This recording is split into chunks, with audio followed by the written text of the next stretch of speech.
Pada suatu hari, hiduplah seorang pangeran yang gagah berani dan tampan. Saat pangeran sedang berjalan di hutan, ia bertemu dengan seorang penyihir jahat.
Aku sudah lama merindukan saat-saat berjalan di hutan seperti ini. Hah? Siapa kau? Kau telah sembrono memasuki tempatku tanpa izin. Bukankah hutan ini bukan milik siapapun? Dasar bodoh. Bukankah sudah kubilang hutan ini adalah milikku? Sepertinya kau bukan orang sembarangan. Meskipun begitu, aku tetap ingin berjalan di hutan ini. Dasar kurang ajar. Aku akan menghukummu. Dengan kekuatan sihirnya, sang penyihir pun membuat sang pangeran pingsan. Lalu, setelah sang pangeran pingsan, sang penyihir menutupi tubuh sang pangeran dengan kain ajaibnya dan membacakan mantra. Setelah beberapa saat, terjadi keanehan pada kain ajaib sang penyihir. Kain itu bergerak seolah terjadi pergolakan di dalam sana. Setelah itu, muncullah seekor makhluk menyeramkan dari dalamnya. Apa ini? Kenapa tubuhku seperti ini? Cermin! Aku tidak akan memberitahukan cara untuk bebas dari pengaruh sihirku. Tapi aku akan memberikanmu 2 orang pelayan untuk membantumu makan, minum, dan sebagainya. Sang penyihir telah mengubah wujud sang pangeran menjadi seperti binatang buas tanpa memberikan cara untuk melepaskan sihirnya. Badannya membesar seperti bison, taringnya seperti harimau, serta tingkahnya yang buas seperti serigala.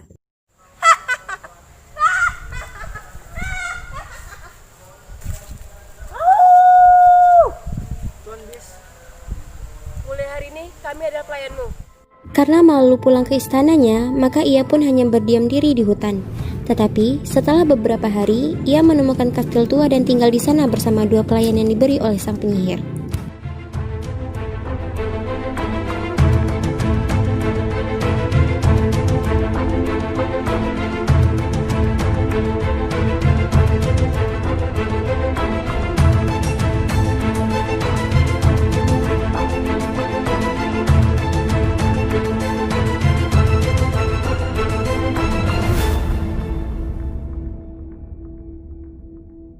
Di sisi lain, ada seorang gadis yang bernama Beauty.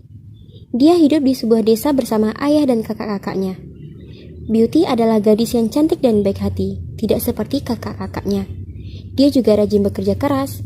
Dia selalu membantu ayahnya bekerja di kebun. Anak-anak, bantu ayah nyiram bunga yuk.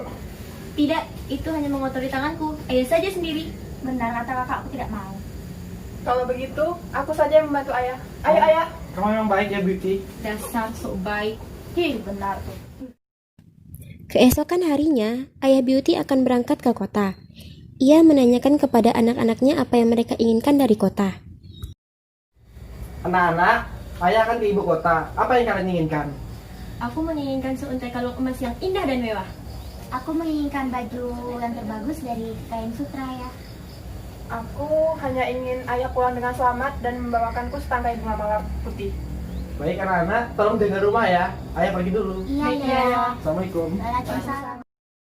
Ayahnya telah menemukan oleh-oleh untuk kakak-kakaknya, tapi ia tidak kunjung menemukan mawar untuk Beauty. Saat pulang, ayahnya terkena badai dan tersesat. Dia melihat sebuah kastil tua dan masuk. Tidak ada seorang pun, tapi ada makanan di atas meja. Kemudian, ia berjalan-jalan di kastil itu.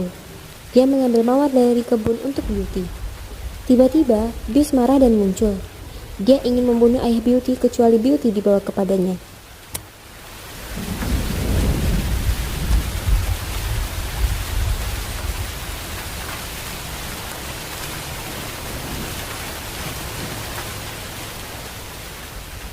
Wah, banyak makanan. Ada bunga juga untuk Beauty. Hei, jangan kau sentuh itu. Tuan Bis marah. Tuan Bis, kalian siapa? Kami adalah pelayannya. Ada apa nih ribut-ribut? Astagfirullah. Siapa kamu? Kenapa kamu ingin mengambil bunga kesayanganku dan mengambil makananku? Maaf Tuan, aku di sini hanya berteduh. Aku menginginkan bunga itu untuk dihadiahkan kepada anakku. Benarkah? Kalau begitu, bawa anakmu ke sini. Atau tidak, kamu akan saya bunuh. Baik Tuan, saya akan pergi. Ayah Beauty pulang dan menceritakan semua kepada anak-anaknya. Tetapi anak pertama dan anak keduanya tidak ada yang mau pergi menyelamatkan ayahnya. Jadi, siapa akan pergi ke kastil itu? Aku tidak mau ayah, aku tidak sudi. Apalagi aku ayah, kenapa ayah tidak menyuruh Beauty saja yang sedang menyapu di sana? Bukan dia yang membuat ayah hampir terbunuh. Beauty, sini kamu. Ada apa, Kak? Beauty, kamu harus pergi ke kastil di mana bis itu berada. Karena mula ayah akan dibunuh untuk mencarikan mawar untukmu. Kamu mau ayah dibunuh? Tidak, Kak. Baiklah, aku saja yang akan menemui Bis. Beauty pergi untuk melihat bis dan harus tinggal di istana. Dia merasa takut, kesepian, dan sedih.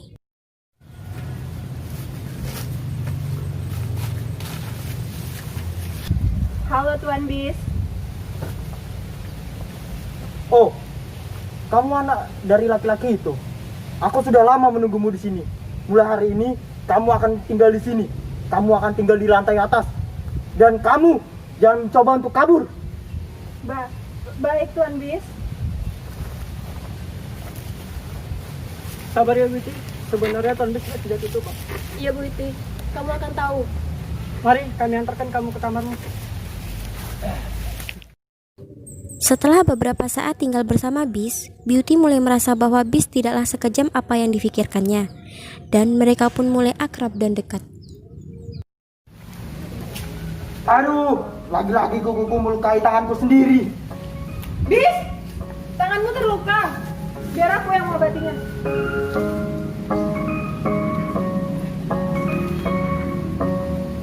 I thought it was better to wallow and swallow my pride and admit that my life was feeling so hollow and I couldn't handle it.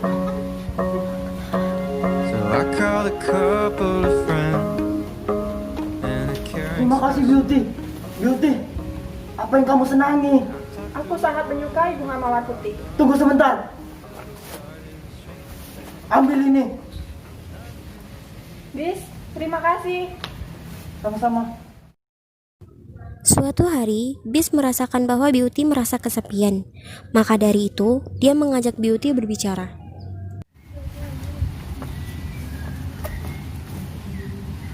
Beauty, apakah kamu merasa kesepian? Tidak, Bis. Aku merasa senang di sini. Aku baik-baik saja. Aku tahu kamu berbohong. Kalau begitu, kamu boleh mengambil bunga mawar yang ada di kebunku sebanyak yang kamu mau. Aku tidak memerlukan itu, Bis. Aku hanya ingin melihat keadaan keluargaku sekarang ini.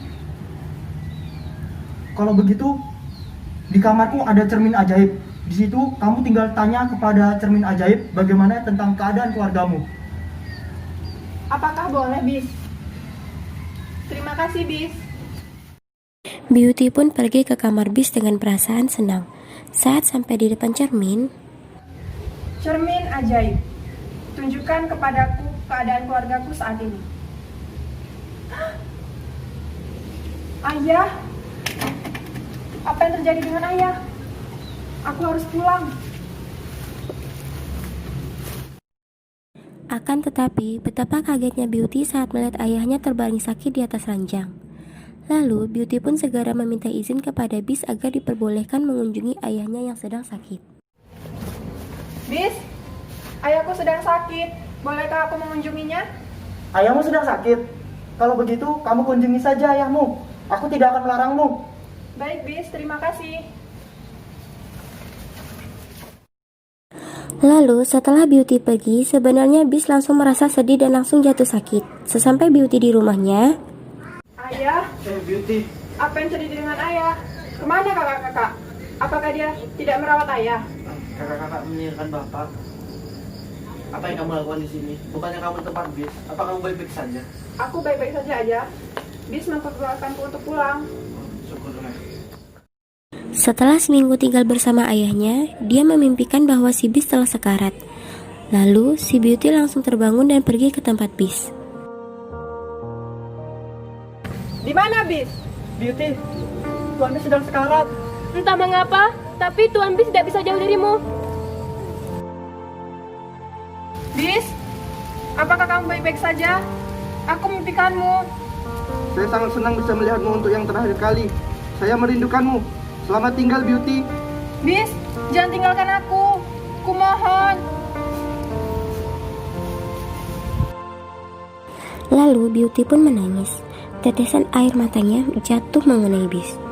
Tanpa diduga, kain ajaib yang dulu digunakan sang penyihir untuk menyihir sang pangeran menjadi Beast tiba-tiba muncul kembali dan langsung menutupi tubuh Beast yang sudah terkulai. Perlahan, Beast pun berubah menjadi pangeran yang sangat tampan, dan Beast pun mulai terbangun. Lalu Beauty pun terkejut. Bis. Bis, wajahmu. Wajahku? Ya, aku adalah seorang pangeran. Aku dikutuk oleh nenek sihir menjadi binatang yang menyeramkan. Aku tidak menyadari bahwa cara melepaskan sihir ini adalah bertemu dengan Beauty. Kau tidak memandangku dalam bentuk fisik. Kau memandangku dalam bentuk hati yang tulus. Terima kasih, Beauty. Sama-sama, Bis. Lalu mereka berdua pun menikah dan hidup bahagia di istana asli sang pangeran. Sang pangeran juga membawa Beauty serta ayahnya dan kedua pelayan yang telah diberikan oleh sang penyihir ke istananya. Sedangkan kakak-kakak Beauty hanya bisa menyesali kelakuannya yang sombong. It's okay to ask for help. Don't need to fix it all by yourself. It's okay to find a friend to lean on and talk it out. Talk it out. It's okay to ask for help instead of holding on to how you felt. So don't be afraid to go on and reach out. I know it sounds conflicting, but being sad can be addicting. Even when it's awful, still easier than committing. To face you might be missing